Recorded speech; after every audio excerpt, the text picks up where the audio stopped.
Alright guys, so I'm going to show you some rims today because everyone knows I make my own wheels, and I actually had a lot of questions about reusing the old wheels that I do, and I'm going to actually show you some don'ts.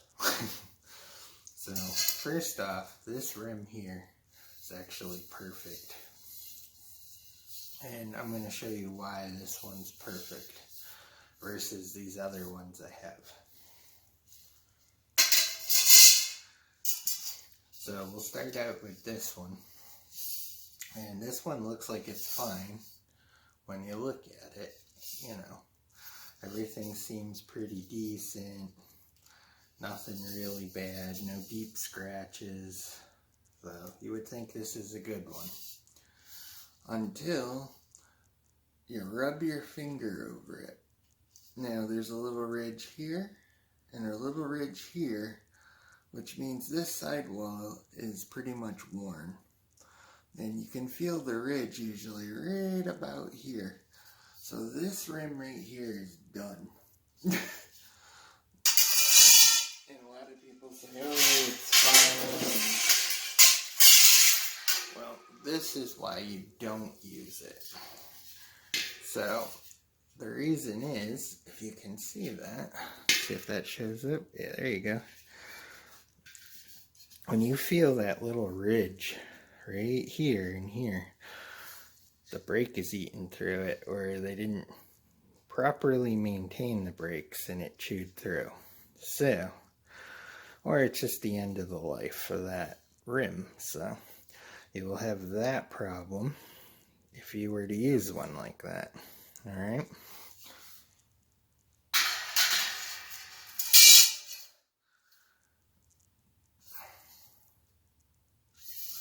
Alright, so I found this one, and this one feels really good all the way around.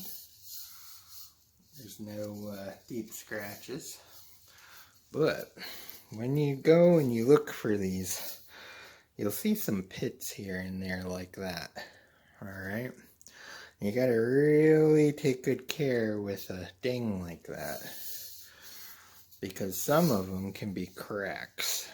Like something like that, if it shows up, you gotta really check these well. So this rim here, if you see, is actually hit into a rock. And this right there, that ding, is either the rock or the rim folded a little. So I would not recommend using a rim that has something like that in it. So when you run your hand over it, right in here, you can actually see it's bowed a little. So you want to kind of stay away from a rim that's like that as well.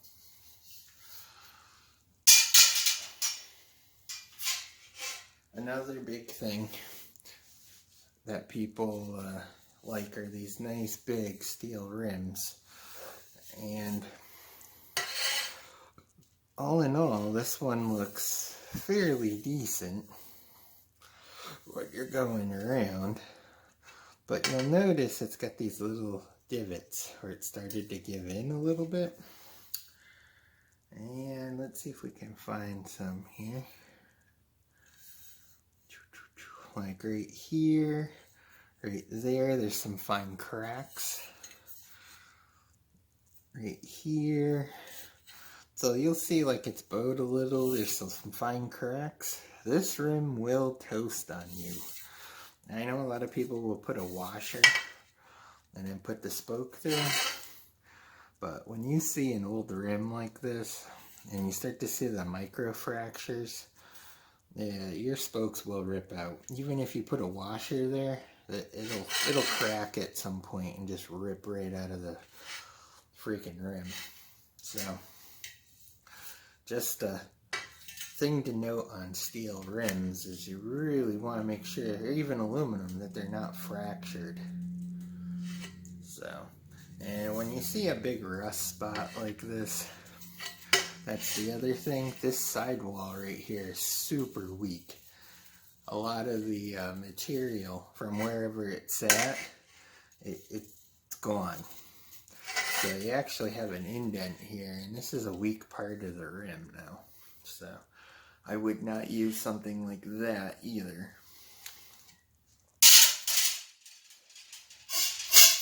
And then another thing to watch out is whenever you see something like that, duh, don't ever use something like that. But some people will straighten them, and you will see a dent like this in your rim as the brake goes over it. So if you see something like this on the edge, where there's like an indent, this rim's been bent at one point and then reused again. Now this rim was off a downhill kind of bike a guy had, and he just completely trashed this thing. But I want to show you too, because here's another thing. You always look at the rim joint, and if you see it separated at all, do not use it, because this rim will come apart. So those are some things not to do when building wheels. Now here's something else. Okay, these are stainless steel spokes, which I use only on motorized bicycle builds. These are steel spokes, and these are completely train wrecked steel spokes. So I figured I would show these side by side. These tend to hold up pretty well compared to steel. They usually snap down here or up at the threads. And something that's old like this, where it's just completely eaten through the finish on them, you throw these right out. You don't reuse them, you don't do anything, maybe some spares, something like that. These will work, but they are going to snap, and the stainless tend to not snap. So, just so you can see them side by side, usually has a shinier kind of look to them. And then the other thing I see people do is reuse old nipples. You see something with rust on them like that, throw them right out. A cheap package of them is only like $4. Do it right, you know, because your spokes will rip out of these. And then, yeah, like this rim here, this is the one that's trashed. And I picked it up at the flea market for a couple bucks. But I really want the spokes. These are stainless spokes.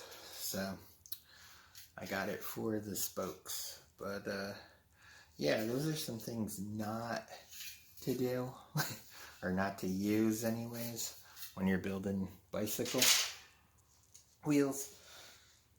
But anyways, I hope that helps. And yeah, I see a lot of people use spokes like this. They're garbage. I really wouldn't use steel. I wouldn't use anything smaller than 14 gauge on a back tire. You could maybe get away with 15 on front.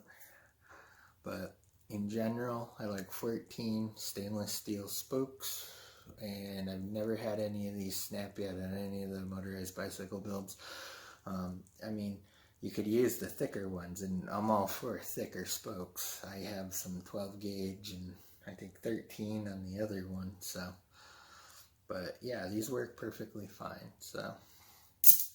Anyways, I just figured I'd show you guys that since I'm going to be building some rims. But all in all, and I've also noticed the rims, let me see if I can. I've also noticed, I don't know if you can see this on the camera as well, but the rims that have a duller aluminum than the shinier, metalish looking aluminum, these tend to hold up better and they're higher quality. And I don't know who makes this. X Rims, I guess, makes this one. But I have two of these, and these tend to hold up really well and have a thicker sidewall. So I go to the flea market and pick them up. But yeah, you always check your nipple holes. You always check the sidewalls, make sure they're nice and flat. Make sure there's no cracks. Make sure your joint's all seamed. The other thing too is if you live in the South, hold on, near salt. Let's see if we can get a good view of this. There we go. If you guys can see, sometimes you'll get pitting too in the rim. And you gotta really look out for that, because some of these can actually pit right through in the insides of these and stuff and weaken the rim. So if you see those little pits, if it'll show up, I hope, those are actually the salt eating the aluminum. So that's something else to look out for. But anyways, I hope that answers some of the questions about when I reuse old rims to make wheels. So, alright, peace.